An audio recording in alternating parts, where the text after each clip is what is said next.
मित्रों, सादर प्रणाम करती हूँ। मैं नीलम मिश्रा आप सबके समक्ष लेके आई हूँ। आज एक बहुत सुंदर कथा है एकादशी की।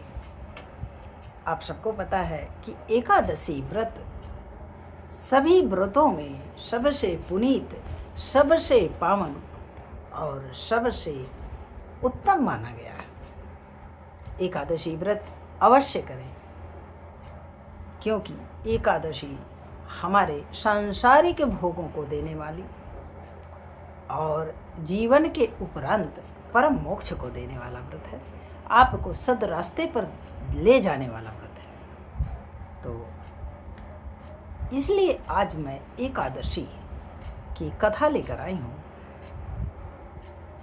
इसमें बताया गया है कि तुलसी माता का क्या महत्व है।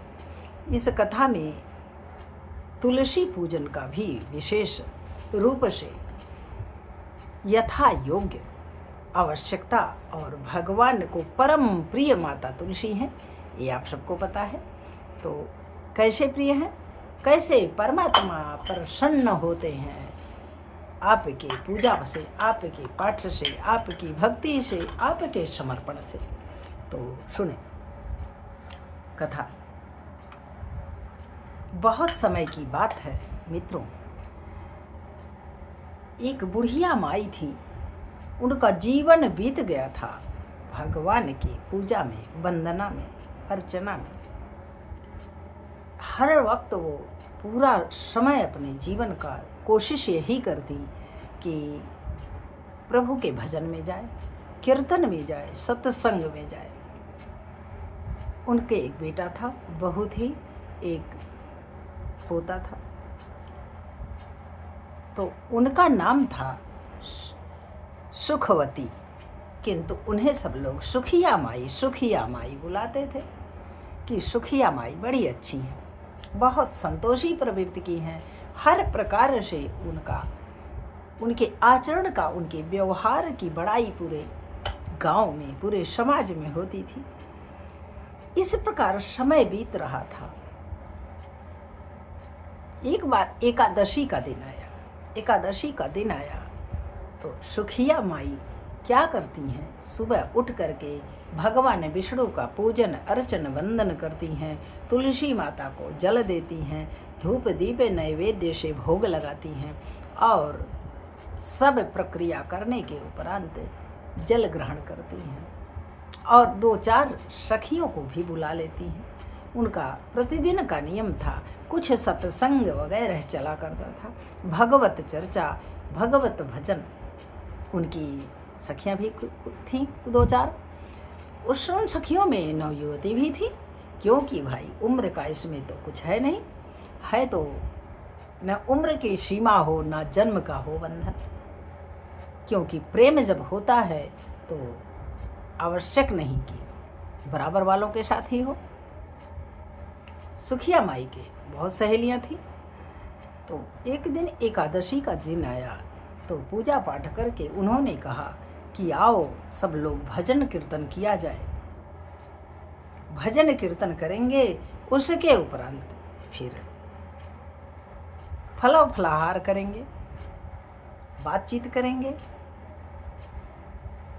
सुखिया माता के आग्रह पर सभी सखियां आ गई उनकी और सब भगवान के भजन में लीन हो जाती हैं। किस प्रकार लीन होती हैं, जरा भजन सुन लीजिए, फिर आगे कथा लेके चलते हैं। सुनो राम छोटी सी गीता सुनाई दो, सुनो प्रभु छोटी सी गीता सुनाई दो, गीता सुनाई दो, ज्ञान कराई दो, गीता सुनाई दो, भक्ति कराई दो, सुनो प्रभु छोटी सी गीता सुनाई दो, सुनो प्रभु छोटी सी गीता सुनाई दो। इन आँखों को काजल ना चाहिए इन आँखों को, काजल ना चाहिए, काजल ना चाहिए, काजल ना चाहिए। सुनो राम, सुनो राम, आपने दर्शन कराई दो। सुनो प्रभु, आपने दर्श दिखाई दो। सुनो प्रभु, आपने दरस दिखाई दो। सुनो प्रभु, आपने दरस दिखाई दो। सुनो राम, छोटी सी गीता सुनाई दो। सुनो प्रभु, छोटी सी गीता सुनाई दो। इन कानों को बाला ना चाहिए, बाला ना चाहिए, झाला ना चाहिए। इन कानों को बाला ना चाहिए।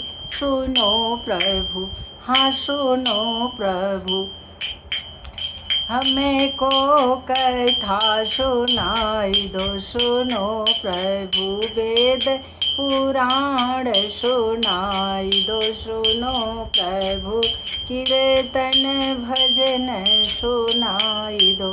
सुनो प्रभु, छोटी सी गीता सुनाई दो। सुनो प्रभु, छोटी सी गीता सुनाई दो। इन हाथों को कंगन ना चाहिए, कंगन ना चाहिए, चूड़ी ना चाहिए।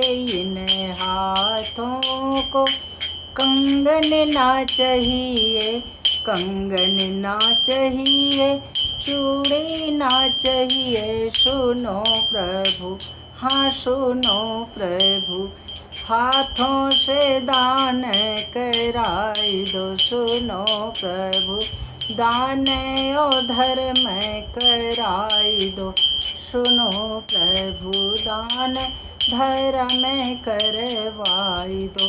सुनो प्रभु, छोटी सी गीता सुनाई दो। सुनो प्रभु, छोटी सी गीता सुनाई दो। इन पैरों को पायल ना चाहिए, पायल ना चाहिए, पायल ना चाहिए। सुनो प्रभु, तीरथ व्रत कराई दो। सुनो प्रभु, तीरथ व्रत कराई दो। सुनो प्रभु, चारों धाम कराई दो। सुनो प्रभु, छोटी सी गीता सुनाई दो। सुनो प्रभु, छोटी सी गीता सुनाई दो। तो इस प्रकार सुखिया और उनकी सहेलियां भजन करती हैं। भजन करते करते थक जाती हैं, थोड़ा विश्राम की आवश्यकता होती है, तो सब आपस में बातें करने लगती हैं। चाय पानी सब होता है धीरे धीरे और आपस में बात होती है। कहती हैं सखी, चलो चला जाए तनी द्वारिकापुरी, भगवान के दर्शन कई आई, वैकुंठ वासी कन्हैया का दर्शन कर लें तो बड़ी कृपा हो जाएगी। सुखिया ने कहा, देख भाई, तू लोग अपने मनमौजी हो, लेकिन हम तनी अपने बेटवा पतोह से पूछ लें तो फिर हम चले तैयारी करें। अब सुखिया माता भजन कीर्तन प्रोग्राम सब समाप्त होता है, शाम को आती हैं तो फल फलहार करने के लिए जब बेटा बहू देते हैं तो कुछ खाती ही नहीं, कुछ खाती ही नहीं, तो चुपचाप सोच में पड़ी रहती हैं, विचार में पड़ी रहती हैं कि मैं करूं तो क्या करूं, क्योंकि बेटा बहू के अधीन हूँ, पति थे नहीं, कि अगर बेटा नहीं कहेगा तो कैसे जाने पाऊंगी। मन लेकिन गिरधारी में लगा हुआ था। गिरधारी में मन लग जाए, मेरे तो गिरधर गोपाल दूसरो ना कोई। तो गिरधर गोपाल में मन को लगाए हुए थी। शाम को बेटा आया अपनी नौकरी से, अपनी ड्यूटी से, तो पूछता है, माँ क्या हो गया, क्यों आप चिंतित हो, कौन सी ऐसी समस्या आ गई है। माँ ने कहा, बेटा कोई चिंता की बात नहीं, सब सखियां हमारी कह रही हैं चलो द्वारिका धाम चलते हैं। द्वारिका धाम चलना जरूरी है, प्रभु का दर्शन कराएंगे। किंतु तू जैसा कहे, मैं तो अपने क्या कर सकती हूँ, मेरे पास न पैसा है, न कौड़ी है, न कुछ है। बेटा सुनता है तो बड़ा दुखी होता है कि माँ इस प्रकार क्यों दया की पात्र बनी हुई है। कहता है, माँ चिंता मत करो, हम तो हर तैयारी कराए दे और तू तैयार हो जाओ और चली जाओ द्वारिकापुरी, बिल्कुल चली जाओ भाई। अगर आपकी आत्मा कह रही है, मन कह रहा है, तो भगवान के दर्शन में देरी करना उचित नहीं। तो बेटा अपनी पत्नी से कहता है कि सुनो जी, माँ द्वारिकापुरी जाएंगी, उनके लिए मेवे की लड्डू बना दो, वो ले करके एक डब्बा बना दो, रास्ते में खाने पीने के लिए चली जाएंगी और सखियाँ 2-4 ठू जाएंगी उनकी, मैं बैठा आऊँगा, किराया भाड़ा दे दूँगा। जाए, तीर्थ व्रत करने की उम्र भी है, कर लें, बहुत ज़रूरी है, मन भी थोड़ा हो बहल जाएगा। पत्नी से तो इस प्रकार कहता है, पत्नी मारे गुस्सा के तमतमा जाती है, क्योंकि उसके पास न दया था, न धर्म था और न सम्मान था बड़ों का। न यह उसे चिंता थी कि कल मेरा भी यही समय आएगा जब बेटे के आश्रित होना पड़ता है। उसने न कुछ सोचा न विचारा और कहा कि मुझे तो 2 दिन के मायके नहीं जाने देते हो, उन्हें तो 4 धाम करा रहे हो।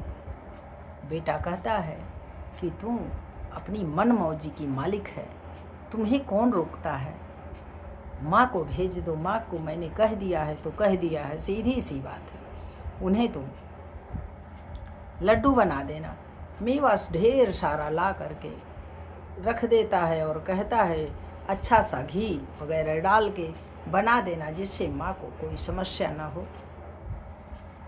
यह सोचकर वो रख देता है, रख के पुनः ड्यूटी चला जाता है। इधर बहू क्या करती है, इसको तो मारे नशा में एक तरफ उस गट्ठर को फेंक देती है, कहती है अभी मेवे की लड्डू खिलाऊंगी मैं तुम्हें, घबराओ नहीं। इतना दुर्विचार बहुओं को कैसे हो जाता है, क्या उनके माता पिता नहीं होते हैं? मैं तो सोच में पड़ जाती हूँ कि क्यों ऐसा लोग मानवता से हीन हो जाते हैं। मानवता से हीन होना तो उचित नहीं है। मानवता तो यही कहता है कि दया, करुणा, उपकार, भलाई के जीवन पर चलिए, यही आपकी सबसे बड़ी उपलब्धि है। किंतु इंसान सोचे तब ना। तो सुखिया माई कहती हैं कि मैं चली जाऊंगी तो बेटा तुम तुलसी माता हमारी जो लगी हैं आंगन में, हरी भरी हैं, उनकी सेवा तुम करते रहना, जल चढ़ाना, धूप दीप नैवेद्य से भोग लगाना, सब कुछ करना, जिससे माता हरी की भरी पड़ी रहें। और अगर तुलसी आंगन में हरी रहेंगी तो तुम्हारे जीवन में हरियाली कभी कम नहीं होने पाएगी। यह विश्वास था उन्हें और बिल्कुल ऐसा होता है। अगर हम किसी को सुख देंगे तो सुख मिलना ही मिलना है, दुख देंगे तो दुख भी मिलेगा। ऐसा नहीं है कि नहीं मिलना, क्योंकि कर्म का फल ही मिलता है। अब बहू तो तमतमा जाती है, कहती है ठीक है मैं करूँगी सेवा, बढ़िया से कर दूँगी। इतनी दुर्विचारी बहू। जब माँ उसकी जाने लगती है सुखिया माई, तो क्या करती है, वो गुस्सा के मारे लड्डू वड्डू कुछ नहीं बनाती है, और वही तुलसी माता को खोद करके मिट्टी सहित एक डब्बे में भर के मोड़ माड़ के और दे देती है। कहती है माँ जी ले जाइए, ये लड्डू है, मेवे का लड्डू है, खा लीजिएगा रास्ते में। वो बेचारी क्या जाने, सीधा स्वभावशाली क्या करती हैं, वो बड़े प्यार से लड्डू को रख लेती हैं झोले में और कहती हैं बहू जुग जुग जियो, सदा सुखी रहो, तुम्हारे भंडारे में कोई कमी ना हो। माँ भगवती आपका कल्याण करें, हमारे मनमोहन कन्हैया। माता तुलसी सदैव तुम्हें हरी भरी किए रहें। इतना सारा आशीर्वाद देती हैं, करोड़ों में उठो, अरबों में बैठो, सब कुछ तुम्हारे घर में भरा रहे, ऐसा कह करके चली जाती हैं। इधर ये पाँव पसार के आनंद मनाती है कि बुढ़िया तो गई, बहुत अच्छा हुआ। क्या यही विचार होना चाहिए? यह विचार क्या उत्तम है? आप लोग विचार करें। अगर उत्तम नहीं है तो कमेंट बॉक्स में जय श्री हरि जरूर लिखिएगा, जय तुलसी मैया जरूर लिखिएगा। अब बुढ़िया माई तो चली गई, बेटा अगले गया पहुंचाया। उसके बाद वहाँ जाती हैं, कुछ दूर छोड़ के चला आया, सभी सखियों के साथ थीं तो कोई डर नहीं था, गांव की औरतें थीं। जाती है। अब उस समय का समय था जब ना गाड़ी था ना मोटर था, सब कुछ नहीं था, साधन नहीं थे, पैदल जाना था। पैदल सब लोग जाते जाते पूरा दिन बीत गया। जब शाम हो गई तो उन्होंने सोचा कहीं विश्राम करते हैं और विश्राम करके पानी दाना लेते हैं। तो कहीं सराय एक दिखा उन्हें, तो सब लोग बैठी और कहीं चलो कुछ खा लेते हैं। सुखिया माई ने कहा चल अपनी झोली अभी बंद रख, तुम लोग क्या ज़रूरत है, मैं तो मेवे का लड्डू लाई हूँ, मेरी बहू ने दिया है, वही लड्डू तुम लोग भी खाओ और आनंद से पानी पियो, तब चलते हैं आगे। बुढ़िया माई डब्बा तो बड़े प्रेम से खोलती हैं, क्योंकि वो मनमोहन कन्हैया के नाम से जब डब्बा खुलता है तो लड्डू ही निकलेगा। भरा तो था उसने मिट्टी, किंतु उसमें लड्डू भरा हुआ था। जब लड्डू देखा माता ने, मह महक रहा था, गमक रहा था, उसने कहा कि बहुत प्यार से बनाया है मेरी बहू ने, लो तुम लोग भी खा लो। और निकालती हैं, भगवान विष्णु का भोग लगाती हैं कि हे प्रभु आप ग्रहण करिए तो हम ग्रहण करेंगे। और ग्रहण करती हैं, अपनी सखियों को पहले देती हैं, सखियों को दे करके स्वयं खाती हैं।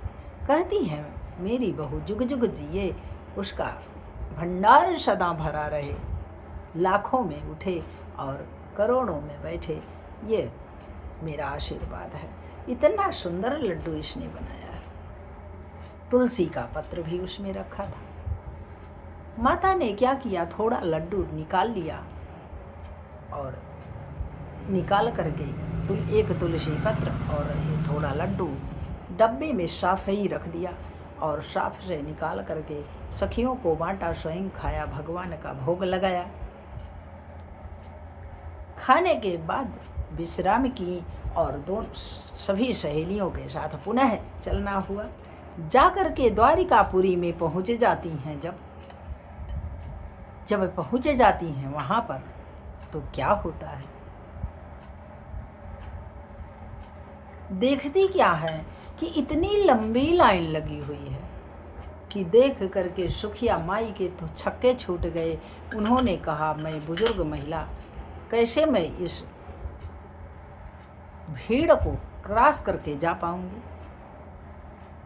इस भीड़ में पता नहीं कब समय आएगा मेरा, और जब तक मैं सबसे पीछे खड़ी हूँ तब तक कहीं कपाट ना बंद हो जाए, शाम ना हो जाए, मैं क्या करूँगी। यही सोच करके वो मनमोहन गिरधारी से प्रार्थना कर रही हैं, वही लड्डू हाथ में ले करके डब्बा, कि हे प्रभु आप ही के माथे मेरी नैया है, मैं जवान भी नहीं हूँ, मैं तो बूढ़ी बूढ़ी ठहरी, कैसे मैं पहुँच पाऊँगी इतनी लंबी कतार को छोड़ते हुए। आप ही दर्शन करा पाओगे तो कर लूँगी, नहीं तो प्रभु मेरे वश का नहीं। प्रार्थना करती हैं एक एक मिनट, एक एक क्षण, किसी को देखती तक नहीं कौन कहाँ पर है, वो चुपचाप प्रार्थना करती हैं। प्रार्थना करती हैं कि हे मुरली वाले कैसे दर्शन देगा तुम। अब कन्हैया की कृपा ऐसी हुई कि जब वो आँख खोलती हैं तो देखती क्या हैं कि कतार में सबसे आगे खड़ी हुई हैं। सबसे आगे खड़ी हैं, कन्हैया का कपाट जहाँ पर खुला हुआ है, पुजारी खड़े हैं, सबको दर्शन करा रहे हैं। माता आगे खड़ी हैं, सुखिया माई कहती हैं पुजारी जी ले लीजिए। मैं कैसे पहुँच गई, सोचने लगी कि मैं कैसे इतनी अति शीघ्रता में पहुँच गई हूँ मैं मनमोहन गिरधारी के पास। हे प्रभु, आपकी महिमा बड़ी अपरंपार है, आप कुछ भी कर सकते हो। और लड्डू खोल के डब्बा देती हैं, कहती हैं प्रभु भोग लगा दीजिए। मन में सोचती हैं कि इतने कीमती मिठाई सब लोग लेके आए हैं द्वारिकापुरी, मेरे पास तो वही था, चलो कोई बात नहीं। भगवान भक्ति और प्रेम देखता है, कीमती मिठाई नहीं देखता। इसलिए उन्हें संतोष था कि प्रभु जो करेगा अच्छा करेगा। और भगवान से यही प्रार्थना करती हैं कि हे मुरली वाले, तुझसे प्रार्थना मेरा है और आदेश भी है कि तू मेरा लड्डू जरूर खा लेना। और देखते देखते ज्यों डब्बा खुलता है, पुजारी खोलते हैं तो उस कन्हैया के हाथ में, एक हाथ में लड्डू होता है, दूसरे हाथ में तुलसी पत्र हो लेकर के कन्हैया उस लड्डू को हाथ में कन्हैया के चला जाता है। माता सुखिया देख करके तो इतनी भाव विभोर हो जाती हैं कि वो एकदम रोने लगती हैं, खुशी के आंसू गिरने लगते हैं। कहती हैं हे कन्हैया, तेरी कृपा बड़ी भारी है, तू कितना दयालु है रे, दुखिया का कितना दया करता है सबके ऊपर। मन कर रहा है तुझे छोड़ के ना जाऊं कन्हैया, तू मुझे कभी छोड़ना मत, कभी मत छोड़ना मुझे, मैं तुझे छोड़ना नहीं चाहती। और प्रार्थना करती हैं, झरझर आंसू गिरते हैं उनकी आंखों से, और लेकर के डब्बा चली आती है। डब्बा लेके आती हैं तो पुजारी कुछ प्रसाद उसमें देते हैं, कहते हैं मैया इस डिब्बे में ले जाइए, प्रसाद खा लीजिएगा। जब प्रसाद लेकर के वो निकलती हैं तो बड़ी देर के बाद उनकी सखियाँ आती हैं, कहती हैं मेरा दर्शन ही नहीं हो पाया, क्योंकि इतनी लंबी कतार थी, इतनी लंबी भीड़ थी।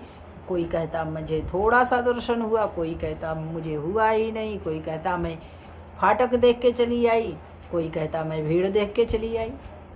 लेकिन सुखिया माता ने कहा अरे सखी, तू तो कुछ नहीं देखी, मैंने तो देखा कन्हैया मेरा मेरे सामने खड़ा था,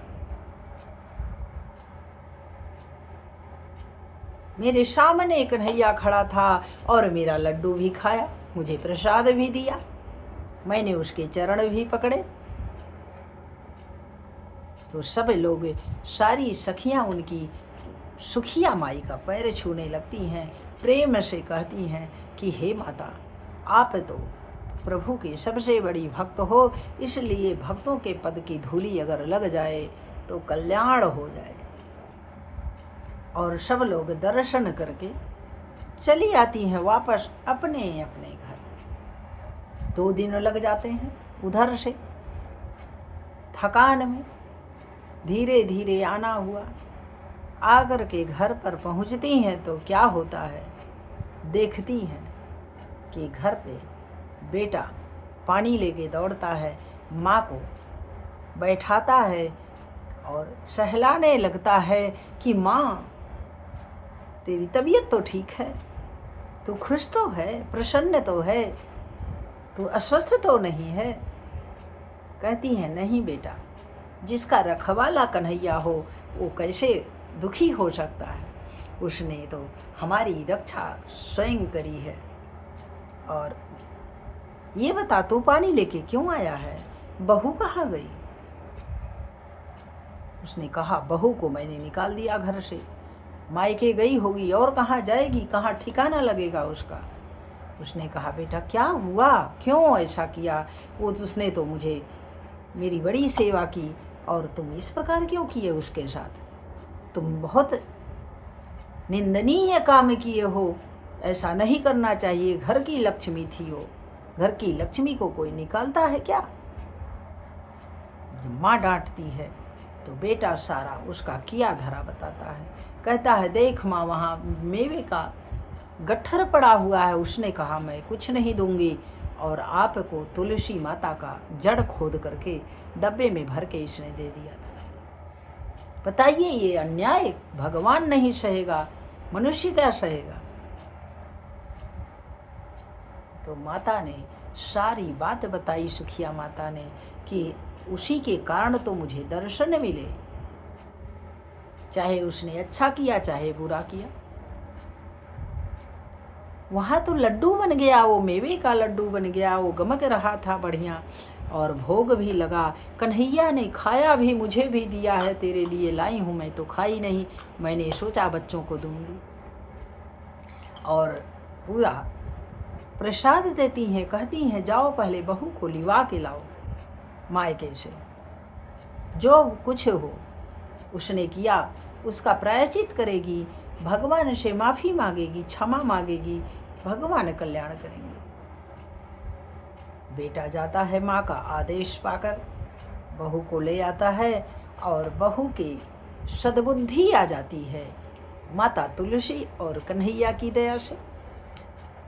तो क्षमा मांगने लगती है कि हे माँ मैंने बड़ी भारी अपराध किया आपके साथ, आप मुझे क्षमा करें। बार बार पैरों में पड़ने लगती है और लाती है थाल में पानी भर के, अपनी सासू माँ का पैर धुलती है और बार बार माथे लगाती है कि हे माता आपने बहुत क्षमा कर दिया मुझे जैसे अभागन को, मुझे जैसी दुष्टा को। यह सबसे बड़ी बात है, आप तो भगवान से भी बढ़कर हो। इसलिए सदैव बड़ों का सम्मान करना चाहिए, किसी को अपमानित नहीं करना चाहिए, किसी को दुख नहीं देना चाहिए। इस कथा का यही सार है। कन्हैया की कृपा हुई, तुलसी माता की दया हुई, उसे सद्बुद्धि आ गई और घर में पूरा परिवार हंसता खेलता चलने लगा। तो इसी प्रकार आपका भी परिवार हंसता खेलता चलता रहेगा और मोक्ष भी मिलेगा।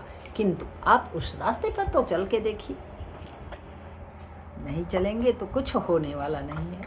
तो ये रही एकादशी की कथा। कथा को सुने, पुण्य के भागी बने। जय श्री कृष्णा अवश्य लिखें कमेंट में और अपना प्यार दुलार बनाए रखें।